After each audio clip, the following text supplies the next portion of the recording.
دیکھو ربیع الاول کے بارے میں لوگ اکثر ایک سوال پوچھتے ہیں کہ عید میلاد النبی منانا، اس میں جشن کرنا، نبی صلی اللہ علیہ وسلم کی آمد پہ خوشی منانا، یہ اسلام میں کیسا ہے؟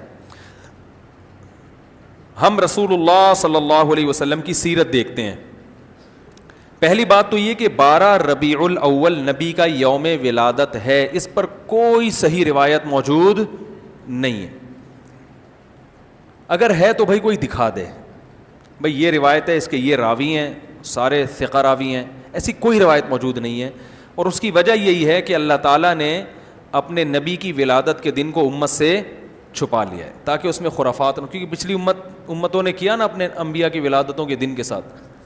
لیکن اگر فرض کر لیں، لوگ بحث کرتے ہیں نہیں جی فلاں نے لکھا ہے تو فلاں نے لکھا ہے، چلو مان لیا کہ 12 ربیع الاول نبی کا یوم ولادت ہے، تو ہمیں رسول اللہ صلی اللہ علیہ وسلم کی سیرت میں یوم ولادت پہ کیا کرنا ملتا ہے؟ احادیث صحیحہ سے صحیح حدیث ہے کہ نبی صلی اللہ علیہ وسلم پیر کے دن کا روزہ رکھتے تھے. صحابہ نے پوچھا کیوں؟ آپ نے فرمایا یہ میرا یوم ولادت، پیر کو آپ پیدا ہوئے. اب دیکھو پیر کو نبی نے روزہ رکھ کے یہ بتا دیا کہ اس میں عید کا تصور نہیں ہے، کیونکہ عید اور روزہ جمع بولنا پڑے گا آپ لوگوں کو، جمع نہیں ہو سکتے.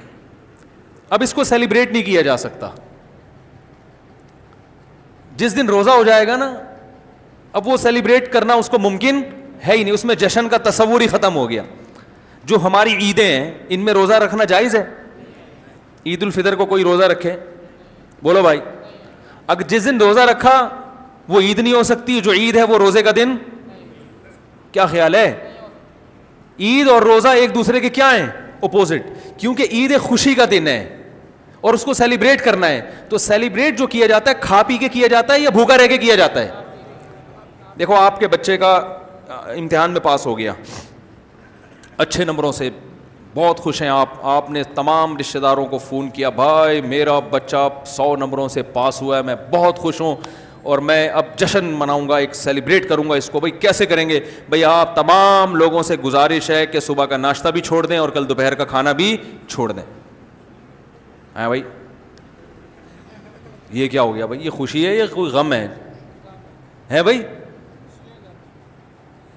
روزہ کوئی غم کی علامت نہیں ہے لیکن خوشی بھی نہیں ہے. خوشی کا مطلب خوشی کو سیلیبریٹ کرنا نہیں ہے، منانا. خوش ہونا ایک الگ چیز ہے، خوشی منانا. بھائی خوش ہونے پر تو ہم بھی کوئی پابندی نہیں لگا رہے کہ آپ 12 ربیع کو خوش ہو جائیں، مسئلہ ہے خوشی منانا. منانے کا صرف عید کو خوش ہونے پر کبھی بھی نہیں منائی جائے گی، صرف عید کے دن یا کوئی خوش یعنی یہ کوئی کھانا کھلا کے. تو آپ کے بچہ 100 نمبروں سے پاس ہوا، آپ نے کہا کہ ہم خوشی منائیں گے. بھائی کیسے منائیں گے؟ آپ بھی کھانا چھوڑ دیں اور ہم بھی کھانا لے. بھائی وہ کہیں گے بھائی پہلے ہم اس طرح تو ہوگا کہ آج ہم زیادہ کھائیں گے، اس طرح تو منائی جاتی ہے. تو یہ بات سمجھ میں آ گئی. دوسری بات، دوسری دلیل، جمعے کا دن بھی چھوٹی عید ہے نا، اس کو بھی عید کہا گیا ہے روایتوں میں.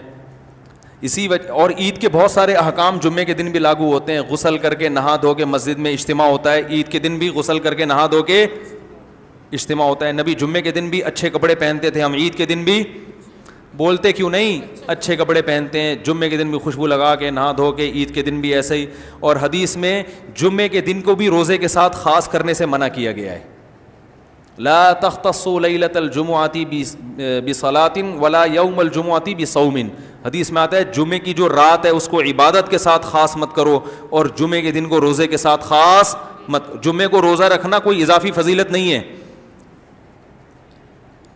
ویسے جائز ہے روزہ رکھنا کہ آپ کی چھٹی جمعے کو ہوتی ہے اس لیے رکھ لیا تو ایک الگ بات ہے، لیکن اس کو خاص فضیلت دے کے رکھنا تو یہ مکمل عید تو نہیں ہے. اس میں عید کا لک بہرحال بولو بھائی ہے، خطبہ بھی ہے، جیسے عیدین میں خطبہ بھی ہوتا ہے، 2 رکعتیں ہیں عیدین میں بھی 2 رکعت، تو لک ہے اس میں.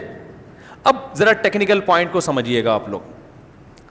یہودی سب سے پرانی قوم ہے، ان کے لیے جو مقدس دن تھا وہ کون سا تھا؟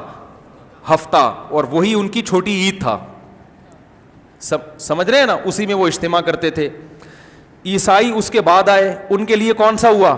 اتوار کو, جو ہفتے کے بعد ہے.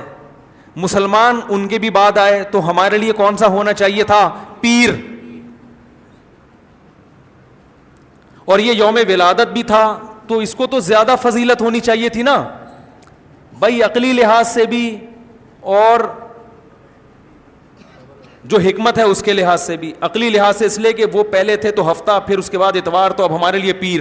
اور اس لیے بھی کہ نبی کا یوم ولادت ہے, تو یہ بطریق اولا پیر کے دن کو فضیلت ملنی چاہیے تھی, کیونکہ وہ نبی کا یوم ولادت ہے. لیکن چونکہ اس میں عید کا کانسیپٹ ہے نا, اس لیے پیر کا نہیں ہوا, بلکہ ریورس کر کے کہاں لے گئے؟ جمعے کی طرف. تو پیر کے دن یا نبی کے یوم ولادت سے عید کا کانسیپٹ اسلام نے کھرچ کھرچ کے نکال دیا ہے کہ اس میں عید کا کانسیپٹ ہو ہی نہیں سکتا, اپوزٹ ہے اس کا, روزہ ہے. بات آ رہی ہے سمجھ میں؟ تو اس لیے 12 ربیع الاول اگر نبی کا یوم ولادت ہے بھی, تو بہت کچھ بھی اگر کرنا ہے تو روزہ رکھنا, ہم تو اس کے بھی قائل نہیں ہیں روزے رکھنے کے, کیونکہ نبی نے پیر کا رکھا ہے, 12 ربیع الاول کا نہیں رکھا. لیکن اگر آپ کو کھینچ تان کے کچھ نہ کچھ ثابت کرنا ہی ہے, تو آپ اس دن کو روزے کا تو قرار دے سکتے ہیں. آپ اس دن کو سیلیبریٹ کرنا یا عید قرار دینا آپ کے لیے ممکن, قرآن و سنت نبی کی تعلیمات کے مطابق عید کا دن قرار دینا ممکن نہیں ہے, آپ ممکن نہیں ہے. دوسری بات, ابھی بات مکمل نہیں ہوئی ہے, ایک پوائنٹ اور رہ گیا. اسلام میں عیدیں صبح کے وقت ہوتی ہیں, رات کو عیدیں غیر مسلموں کی ہوتی ہیں. کرسمس زیادہ جوش و خروش سے کم منایا جاتا ہے رات کو, کیونکہ اس میں ڈھول ڈھمکے ہوتے ہیں, لائٹنگ ہوتی ہے. لائٹنگ رات کو جچتی ہے, دن میں لائٹنگ بولو بھائی نہیں. جبکہ اسلام کے جو تہوار ہیں وہ کب ہوتے ہیں؟ صبح کے وقت. صبح آپ اشراق کے وقت آؤ گے, نماز پڑھو گے, سوئیاں کھاؤ گے, گلے ملو گے, پتلی گلی سے نکل لو. عید الاضحیٰ میں بھی صبح آؤ گے, نماز پڑھو گے, قربانی کرو گے, گوشت کھاؤ گے, ٹھیک ہے نا. یہ سب کام تبھی فقہاء نے لکھا ہے کہ مغرب کی نماز کے بعد جانور کو قربان کرنا مکروہ ہے, جائز ہے مگر مکروہ, کیونکہ شاعر اسلام میں سے دن میں ہوگا. یہ رات کو شریعت نے اس لیے نہیں رکھا کہ رات کا وقت نا گناہوں کی طرف لے جاتا ہے. جب خوشی منائی جاتی ہے تو رات کو انسان ٹریک سے ہٹنے کا خطرہ زیادہ ہوتا ہے. جبکہ 12 ربیع الاول کو جو عید منائی جاتی ہے وہ دن میں زیادہ منائی جاتی ہے, رات کو. ساری لائٹنگ رات کو ہوتی ہے, سارے جو نعت اور میوزک کے ساتھ وہ سب کب ہو رہا ہے؟ رات کو. یہ خود اسلام کے مزاج کے خلاف ہے. تو پتہ ہی چلتا ہے بھائی, بہت معذرت کے ساتھ, کسی پہ طنز مقصد نہیں ہے. دیکھو اللہ اس کے رسول صلی اللہ علیہ وسلم کو فالو کرنا یہ عشق نبی ہے اصل. یاد رکھو, محبت میں جذبات پہ کنٹرول کرنا یہ زیادہ مشکل کام ہے, اور جذبات سے ہٹ کے, جذبات سے مغلوب ہو جانا یہ آسان بہت ہے, لیکن یہ حقیقی محبت کی علامت نہیں ہے. جب محبت ہو نا کسی کو, تو اپنے جذبات کو حدود کے اندر رکھ کے انسان محبت کا اظہار کرے. اپنے جذبات کو غالب کر لینا.